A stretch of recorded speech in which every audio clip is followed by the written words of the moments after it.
Oke, selamat pagi, selamat datang kembali di channel kita, channel The Mechanic Feel. Salam kreatif dan inovatif ya. Assalamualaikum warahmatullahi wabarakatuh. Nah, untuk per pagi ini kita ada kedatangan unit baru teman-teman ya. Ini ada Exa 210 ya, 210 strip 10.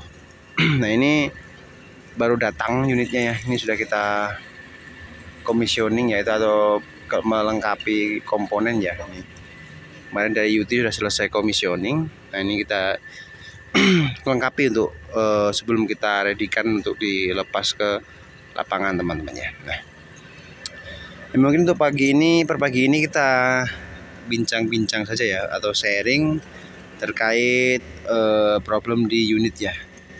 Ya, mungkin kemarin kita pernah mengalami problem engine stall ya. Nah, engine stall atau engine mati sendiri ketika gerakan relief.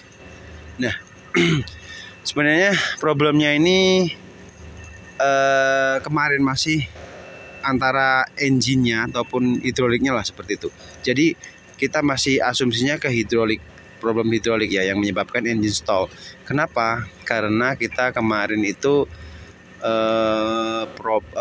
lagi progres reseal control valve dan hidrolik pumpnya, karena memang sudah schedule-nya ya. Jadi kita turunkan untuk control valve AC ya. Control valve-nya bagian sini kita turunkan ya. Itu unit yang bukan ini ya. Nah, sama hidrolik pumpnya karena kemarin terjadi ada temuan gram kuning atau yellow metal yang terkandung dalam strainer hidrolik tanknya. Ya, kita ada temuan yellow metal. Jadi kita lakukan progress overhaul ya.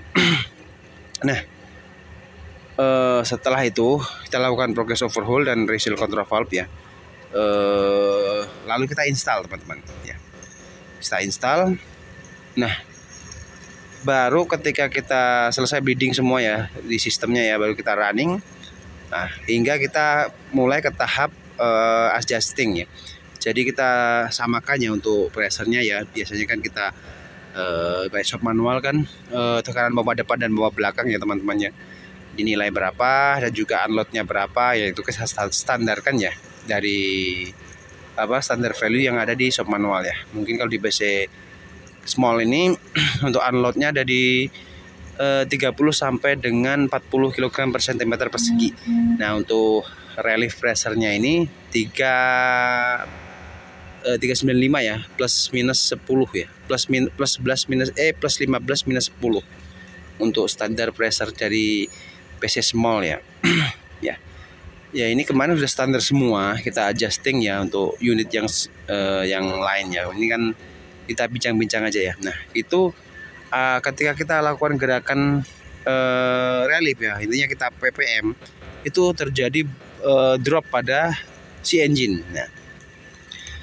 Nah, dari situ kita lakukan langkah troubleshooting lagi. Kita cek untuk LS pressure-nya, untuk unload-nya seperti apa ketika relief ya, sampai kita adjusting flow rate ya, atau kita samakan settingan servo piston ya. Jadi intinya kita adjusting lah, kita setel sampai seperti apa sih, kok bisa drop seperti ini kan. Kita fokusnya ke hidrolik karena kemarin kita selesai repair dan reseal ya, reseal control valve dan juga overhaul hidrolik pumpnya, seperti itu.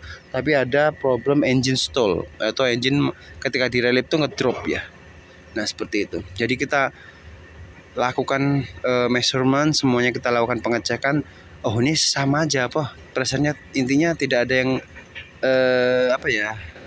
tidak ada yang tidak normal lah intinya. Di saat low idle dia standarnya tercapai semua. Nah, tapi kenapa di saat relief terjadi stall atau engine hampir mau mati lah.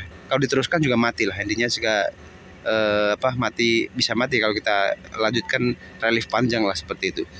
Nah, setelah kita telusuri ya, kita cek untuk kita measurement untuk voltage ininya LS-EPC dan PC-EPC valve di hidrolik pump, di main pumpnya juga aman, tidak ada kendala. Kita cek kembali LS valve-nya tidak ada masalah ya, semuanya ke dalam keadaan normal. Dan ketika kita cek juga untuk output PLS-nya, jadi biasanya kan problem tuh biasanya ketika dia ketika gerakan relief tuh si pompa tidak mau dia stall ya, itu bisa menyebabkan engine drop engine mati. Ini keberatan kemiringan atau regulasi pompa itu tidak normal lah, itu bisa menyebabkan engine drop. Nah, kita pikirkan kemarin di situ-situ ya untuk problemnya. Kita telusuri terus aman ya, tidak ada masalah. Untuk spool valve kita coba cek lagi, kita bongkar lagi untuk case spool valve-nya, siapa tahu ada yang abnormal atau terbalik seperti apa, ternyata tidak ada. Jadi kita sempat bingung sebenarnya ya di saat itu, kok bisa sih seperti ini. Nah gitu. Nah dari situ kita tidak sengaja sebenarnya coba ngecek bagian engine nih ceritanya nih. Nah kenapa sih RPM-nya di saat low idle tercapai, tapi di saat high idle juga tercapai nih. Jadi nggak ada masalah kan, tapi di saat relief kok dia drop ya, dia hampir mau mati untuk engine-nya. Nah kita coba cek, siapa tahu untuk fuel sistemnya kita coba cek juga. Tapi itu kan jelas ya, untuk rail pressure juga tercapai di saat low idle dan high idle. Kenapa di saat relief dia tidak tercapai? Nah kita jadi troubleshooting lagi. Nah ketemunya kita cek apa teman-teman problemnya. Ketika kita lakukan PPM pada engine ini ya, kita cek boost pressure atau tekanan udara ruang bakar ya, tekanan intake manifold lah seperti itu. Nah itu tidak tercapai. Nah ini kalau nilainya kemarin saya lupa ya, tapi di bawah nilai standar. Ada apa dan ini? Kita coba cek turbonya. Nah, ini kita asumsinya langsung ke turbo teman-teman. Nah ketika kita cek untuk hose ini ya, hose inputannya ini tidak ada oli juga. Tidak ada problem juga, asap juga tidak ada ya, untuk smoke-nya ya aman-aman aja. Nah kita cek impeller. Nah disitulah problemnya, ternyata impeller turbo itu atau kipas turbo itu ada jam, ada ngejam ya, dia lengket seperti itu. Jadi ketika kita coba repair ya, kita kasih oli, kita puter ya, langsung terlepas dari jamnya atau lengketnya. Kita coba lagi running, ternyata langsung normal teman-teman. Jadi sebuah pengalaman ya.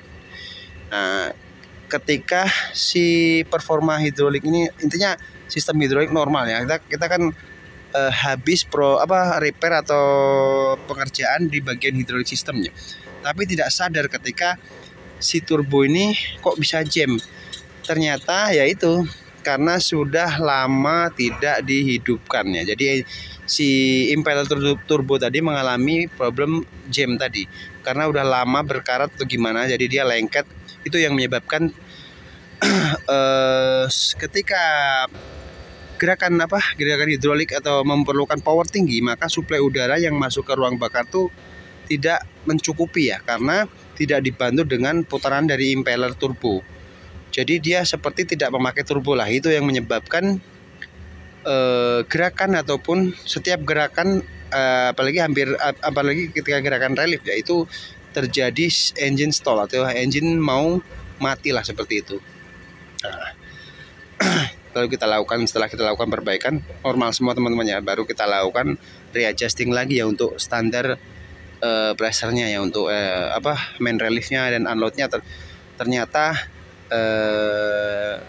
di saat sudah ini close, problemnya ternyata dia normal teman-teman ya untuk performanya. Jadi pengalaman kita untuk pengalaman baru lah. Jadi ketika ada terjadi engine drop ya atau engine stall ketika kita lakukan gerakan relief, tapi biasanya itu kalau unit sudah lama tidak running atau tidak hidup, itu kita wajib cek di bagian impeller turbo teman-teman ya. Itu salah satu dari pengalaman ya kemarin ya. Oh seperti ini ya. Karena kenapa? Karena kita fokusnya ke bagian hidrolik, karena kita repairnya ya hidrolik teman-teman ya. Biasanya kalau engine stall itu kan terjadi abnormal sistem pada hidrolik sistem ya. Jadi sensingnya tidak sesuai atau seperti apa, regulasinya pompa tidak normal, itu kan bisa menyebabkan yang dinamakan engine stall ya.